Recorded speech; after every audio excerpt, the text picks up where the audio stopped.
बहुत समय पहले की बात है। गुजरात की पवित्र धरती पर पाटन नगरी में सोलंकी वंश का शासन था। वहां एक महान और न्यायप्रिय राजा राज्य करता था। राजा सिद्धराज जयसिंह। उनका चेहरा तेजस्वी था, आंखों में निर्णय की शक्ति थी और उनके शासन में प्रजा सुखी और सुरक्षित रहती थी। एक दिन राज दरबार में अचानक एक रहस्यमयी व्यक्ति आया। एक साधु।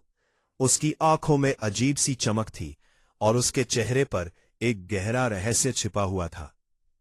वो सीधे राजा के सामने आकर बोला, हे राजन, आपके राज्य में एक ऐसा रहस्य छिपा है जो आपकी किस्मत बदल सकता है या सब कुछ समाप्त कर सकता है।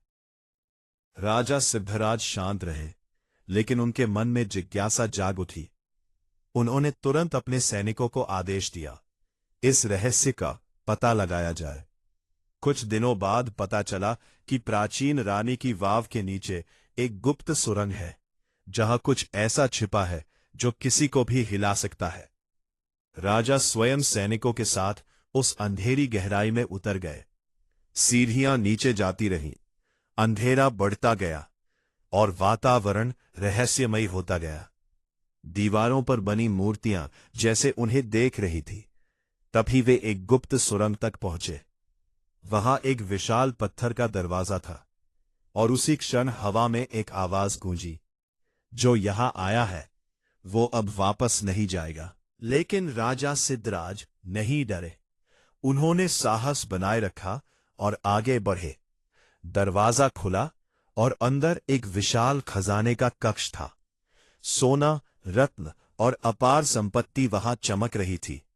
लेकिन ये कोई साधारण खजाना नहीं था, ये एक परीक्षा थी, लालच की परीक्षा। राजा कुछ पल रुके, फिर उन्होंने शांत मन से कहा, सच्चा राजा वो नहीं जो खजाना ले, बल्कि वो है जो सही और गलत में अंतर समझे। और उन्होंने खजाने को छोड़ दिया। तभी अचानक एक दिव्य प्रकाश फैल गया और वही रहस्यमयी साधु वहां प्रकट हुआ। उसके चेहरे पर अब एक शांत मुस्कान थी। राजन, आपने परीक्षा पास कर ली है, साधु ने कहा। आपका हृदय शुद्ध है, इसलिए आप इस राज्य के सच्चे रक्षक हैं। अगले ही क्षण वो साधु धीरे धीरे प्रकाश में विलीन हो गया, जैसे वो कोई मानव नहीं बल्कि कोई दिव्य शक्ति हो।